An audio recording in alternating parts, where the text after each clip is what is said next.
So welcome. Here's what we're going to talk about today. And again, I'm going to try to speed through that because this is just the introduction. We're going to talk about success formula. There are 3 steps to it, and I want you to discover them today so you can go after your most audacious goals. We're going to talk about the main hijacker in your life, and unfortunately, that's your brain. Sorry to break it to you guys, but it's about me, myself, and I. And then how we manage our emotions, because what you will see is that your emotions are the base of imprinting you with limiting beliefs, which then you're probably going to ask, what is a limiting belief? How do I get rid of it? And I'll share with you some of the exercises to reprogram your mind. But hint, hint, to get the full impact of all of this, you will have to keep coming back because we're doing these micro shifts when we get together. So for those of you who are new to me, I am a founder of Unlock Your Success mentorship programs, and they are designed for entrepreneurs like you who are high achievers that are asking themselves the question, can I go faster in my business? Can I be more efficient? What is my next level of income? And most importantly, can I fulfill my life purpose? So my background is very much business oriented. I spent 20 years in global business development. I globetrotted around the world and crafted really impactful marketing strategies for American manufacturers that wanted to expand internationally, but also leading foreign companies with their investment in the US. But in 2015, after a really revelatory event that I will describe in a second, I made a pivotal shift and I decided to work directly with business owners that were hiring me to create those strategies for them to help them break through the limiting beliefs that they had around expansion overseas, which later I found out there are limiting beliefs in business for pretty much every aspect of a business, including which VA should I hire and is she going to be good, right? So I started my mentorship programs, and since then I have conducted, oh my goodness, probably thousands of limiting beliefs thousands of workshops and webinars, masterclasses. Some of you have already attended my Unlock Your Money Story events or Financial Freedom Unleashed. And the basis of all of that was a pivotal moment in 2010 when I received through this divine download, sudden realization. I was struggling in my business because my background is from an ex-communist country. So after I had phenomenal success in my business, I became really uncomfortable with it. Essentially, you can talk about the poster child for self-sabotage. That's me. I'm making all this money. My accounts are overflowing. I don't know what to do. I'm searching for investors to figure out what to do with money, how to take it out of my checking account. And then crickets. I start going to trade shows. I don't follow up with prospects. The clients that always come to me suddenly drop. And what I realized is that because I came from an ex-communist country where I was supposed to play small, where I was supposed to be invisible and humble and not be viewed with suspicion for my success. Well, all these beliefs that were sitting in my brain traveled with me in a suitcase across the ocean. And because I reached a level of success I never imagined growing up in a communist country, I did the only logical thing that I could do. I sabotaged it. I flanked my own business because I needed to bring myself to my self-perception of being small, of being poor, of not deserving success. So through this download in 2010, I suddenly received this information on why we struggle, why we unconsciously sabotage ourselves. What are the veil those reasons with you? But I do have a great PS for all of you guys, because once I downloaded this modality, I applied it to myself. It turned my life around. All the money struggles, all the fears of playing big or or just showing up in business with my entire potential disappeared. And then I realized that it works on others. And that's what caused me to dissolve my international consulting company and hop into working with Entrepreneurs 101. And it's been such a rewarding journey ever since. So that process is called triple quantum reset. And what it does, it allows to work with you at 3 levels simultaneously. It goes into the true core reason why we struggle, and that is at the energetic level, which are emotional backlogs that we have from all the experience in our childhood. And only then it hits the subconscious mind to reprogram it with the power mindset. And only then you are primed for taking massive action.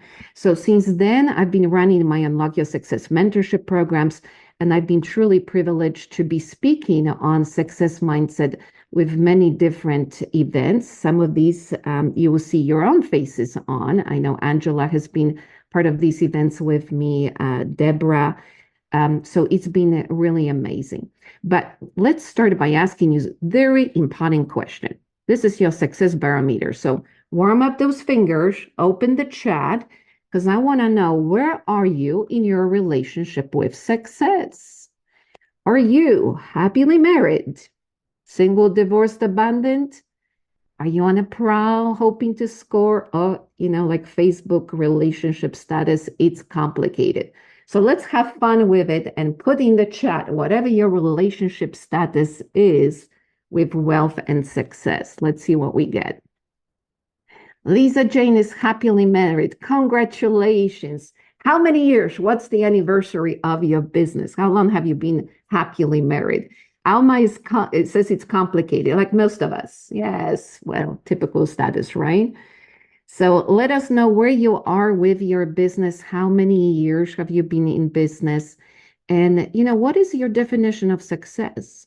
For most people, it's external accomplishment, attaining prosperity. It could be luxurious lifestyle, right? That red card has my name written on it. Maybe it's travels around the world. It's a family. Everybody's being healthy. But I'm here to share with you what my definition of success is. Are you guys ready? Amy says success is achieving goals. Thank you. Wonderful. All right. Well, here's what I believe it is. It's an ability to function at the optimal mental, physical, and emotional level that utilizes all of your potential, all of your abilities, and it draws upon empowering beliefs. And most importantly, you feel peaceful and joyful inside, because so many people have so many fears and anguish and a frustration when they are trying to reach the success. So my desire for all of you through all of these breakthrough power hours is to achieve this state of optimal human potential. And here's the, something to think about. Thank you for coming to the Breakthrough Power Hour, because as this funny cartoon says, if you write your autobiography when you're old, all you can see is where you've been. But if you write it now, while you're young, while you're living your life, then you actually can see where you're going. So it is important that we grab the reins of the horse that carries us through our life, and we actually tell it where to go instead of being taken amok into uncharted territories. So here is my 3-step success formula. You guys are ready. Number 1, you need to know how to manage your emotions. Think about it. How many times fear stopped you in your tracks? That's an emotion, right? Number 2, you need to identify limiting beliefs like, I cannot be a public speaker because they will judge me, and then they will say that my hair is too long and my accent's too funny, right? And number 3, and this is the big one, this is the foundation of my triple quantum reset formula. You have to remove energetic imprints of these disempowering beliefs. And you're probably thinking, what on earth is an energetic imprint? Well, it is some kind of emotion, very negative, that you incorporated and internalized because there was a situation in your childhood that you perceived as extremely negative, and it had emotions of anger, anguish, frustration, sadness, hurt attached to it. So now it's vibrating like a radio station saying, oh my goodness, they laughed at me when I tried to sing a song in the sandbox. So, I will never be a speaker because every time I want to open my mouth, all I remember is the laughter, is the kids making fun of me, right? That's an energetic imprint. Essentially, it's broadcasting danger, danger, danger, and starts controlling how we show up in our life. So let's come back to it. How do we get rid of these pesky limiting beliefs? Well, we start with emotions. We live in a world of energy. And as you all know, thanks to our good uncle Albert Einstein, the famous equation E equals mc squared is telling us that absolutely everything in the universe is made out of energy. Your thoughts have energy in them. In fact, how many of you have heard about this dude in Japan called Dr. Masaru Emoto? Angela did, Dr. Janet Smith, Deborah, excellent. Well, what Dr. Masaru Emoto did is he decided to take, let's say, 3 glasses of water and put different messages on them. And what happens is that when you freeze it and look under the microscope, you will see that different messages change the crystalline structure of water. So what ends up happening is that positive messages like I love you create very harmonious crystalline structure, while the messages that are negative create complete disarray, a chaos. Now, you all know that we are 80% water in our body. So would it be possible that how you think, your internal dialogue, is affecting exactly what you think and how you end up acting in life? Pretty scary thought, isn't it? Well, let me stop sharing for a moment. I see Ellen has raised her hand. So, Ellen, do you want to come on camera and tell us what your question is? I don't have a question. I was just raising my hand that I knew about Dr. Emoto's water work. Well, wonderful. Okay, thank you. And welcome to Ellen. Both Ellen and Alma are part of our Athena circle. So it's great to see you here. All right. So now we know that our emotions, our thinking processes have direct effect on our body. They either create harmony or disharmony, right? So the problem is that strong emotions and traumatic events imprint us with this experience. So when you think about your existence, there are 3 imprint zones. The positive one is when you're in love. Have you noticed that, like love and joy and those cookies that your grandma made, they resonate in your mind? You walk into bakery and all you can think of is your grandma, right? Because that was such a strong imprint of the positive experience. Well, the problem is the pendulum swings both ways. And when you have a negative experience, you are imprinting yourself with disempowerment and what I call survival coding. In other words, something happened that put you in fear, and now it's holding you hostage. Why? Because there are other emotions attached to it. It's like an onion where you've got anger, sadness, fear, hurt, guilt, all of these attached. And negative emotions have very strong vibration. They are, you could say, are like on a magnitude of a scale like hurricanes or earthquakes.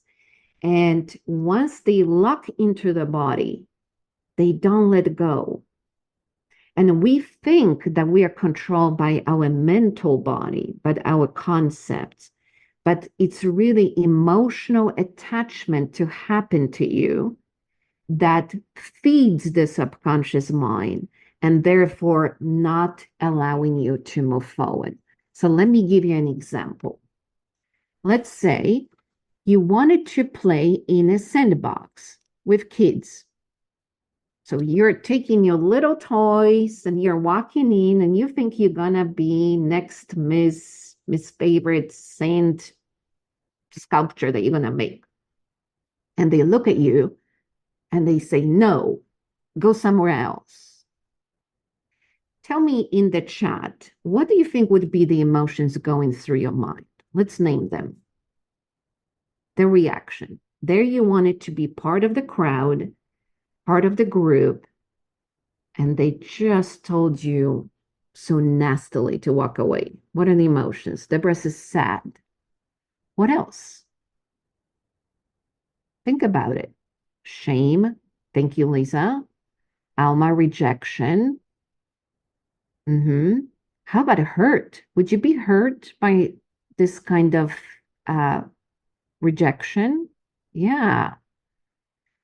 Would you feel fear that you are not part of the group? So, Ellen, abandoned, hurt, angry, sad, rejected. Janet says shock, confused. Exactly. Now, you've just had the experience, you've had all of these emotions. Now the brain has to process it. What is the logical thought that the brain's going to produce based on what you just experienced? Who wants to unmute herself and tell us? Let's just play. I'm not saying it happened to you. It's just let's play with it. How would you feel? Alma says, I would feel unworthy. What else? Lisa, what about you? Left out. Left out, exactly. What else? Not appreciated, not seen, not accepted. Yeah. Thank you. Thank you for playing with me. Now imagine if you're feeling, that's to all of you, if you're feeling not accepted, right? You're feeling unworthy. Now you're an adult. What possible mental pattern you can create based on that? First, when you were rejected, what's the mental pattern now? How about I do not belong? Right? How many people feel on the outskirts of life because something that happened? If you are unworthy and you're sitting in a boardroom and they're asking for new ideas, are you going to raise your hand and tell them what you think is a good idea for a business, or you're remembering the sandbox when you metaphorically raised your hand to be part of the group, right? So can you see how this innocent event now is reverberating through your life and controlling how you show up? And Angela says imposter syndrome, precisely. So when you think about what's happening to you today, and we're going to dissect that even more, what you realize, majority of it actually happened a long, long time ago. And the problem is we do not see it. Because as Sigmund Freud said, it's not what you see that controls how you behave, but what's buried inside. So Freud compared our mind to an iceberg where you think you're running your life on your conscious mind, which tells you, I am hungry or I'm thirsty. By the way, I am thirsty. Please have a drink. Lisa's with me. Thank you. So the conscious mind tells you the little things, the things that you think you want to hear or see. But it's such a slow processing center, only 50 bits of information per second. What's the big kahuna? Well, it sits underneath, and that is your subconscious mind. That's the mind that influences what you think, how you perceive yourself, what you feel, and even how you behave. It is the primary source of your action in life and business. And unfortunately, that big fin that sank Titanic is holding all the memories of everything that happened to you in the past. It's just not letting go. But guess what? Dagmar to the rescue. We will get this Titanic cleared for you so you can have a clear path to the success. But first, we need to identify the problem. And the problem is your perception of reality. You see, we have five senses that constantly bring in data into your mind, but the brain works on efficiency. So what it does, it actually creates these filters through which the data is processed. So the problem with the filters is that to give you a very narrow mind focus, which brain perceives to be efficient, it needs to, number one, generalize. So if you tried two different brands of vanilla ice cream, by the time you go to the third one, you already have all kinds of preconceptions what that's going to taste. And even though it was better vanilla ice cream than any other brand on the market, by now you're just running on automatic. You just presume it's going to be the same. So then you receive it as the same. Number two is you distort because your mind has to confirm to you what you believe. So if I am going on a street and see a cute dog like mine, Jabba the Hutt, who's a Sherpa, my experiences with the dogs are good. So even if somebody's approaching me with the dog, I am already, oh, what a cutie puppy, right? But if you were bitten in your childhood, what your reaction is going to be? He's going to bite me, right? Because you are distorting the reality. The reality is there is a dog and an owner approaching you. That is a fact. The interpretation is left up to you. So now, if you have bad experience with a dog, you're going to project fear. And what happens when dogs sense fear? Does anyone know? They try to bite. Yeah. And unconsciously now, I've distorted my reality. And then the reality confirmed itself because most likely that dog will try to bite me, which will further reconfirm me that dogs are bad. So I'm like this rat on a wheel that keeps confirming to myself my own distortions, right? And the third filter that's scary is delete button. How many of you, well, at this age, most of you are married, but I am not. So for those of us that still run on a single gene, how many of you dated the same schmuck over and over again? Right? Why? Because we've got these rosy eyes. Oh, he's got biceps and he's tall and he's charming. So I'll just delete everything else that he comes with that doesn't match my reality. I'll just focus on what I like and conveniently delete the rest. Okay. So can you see how scary it would be to realize that you're not living in the actual reality?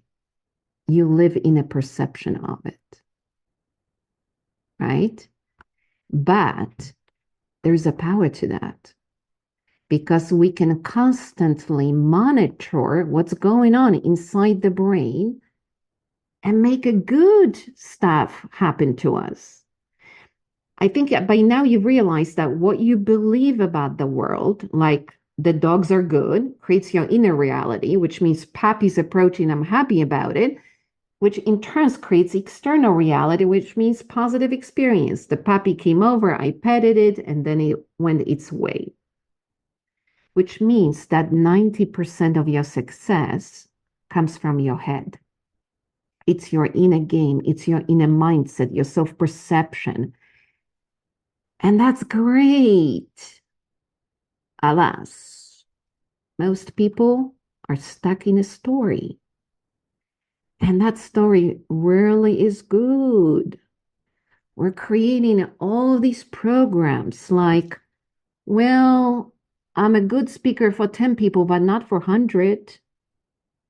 Or I'm good to earn $250,000, but not $500,000. Or, my last partner really sabotaged my business, so I will never, ever have a joint venture again. These are all stories that are running in the head. And what happens? We end up getting more of what we're thinking about. So the less you want to attract a bad VA because the last one sucked, guess what?